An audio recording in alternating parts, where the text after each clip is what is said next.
The White House has been the home of every president since John Adams, and construction on the famous residence started on this day 223 years ago.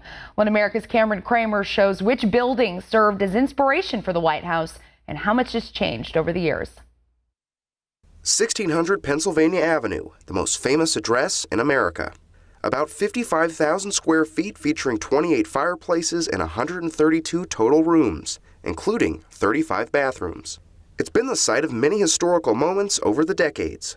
Countless amounts of legislation has been signed in its walls, while it's played host to everyone from the Pope to numerous kings of countries, as well as rock and roll and pop.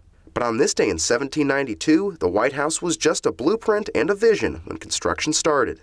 A year earlier, George Washington traveled to Charleston, South Carolina, and saw this, the then under construction Charleston County Courthouse, which was designed by Irish architect James Hoban, who was also influenced by the Leinster House in Dublin.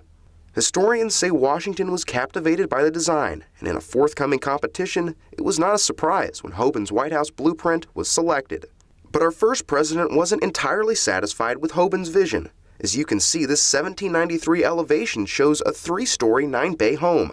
That would be revised to the familiar 2-story, 11-bay design. The cornerstone for the White House was laid on this day in 1792. Initial construction costs totaled more than $3 million in 2015 terms and took 8 years to complete. President John Adams moved in 1800, but 14 years later the White House was set on fire by British troops. While it was significantly damaged, it was rebuilt. During Theodore Roosevelt's tenure, the White House once again underwent construction as the West Wing was added.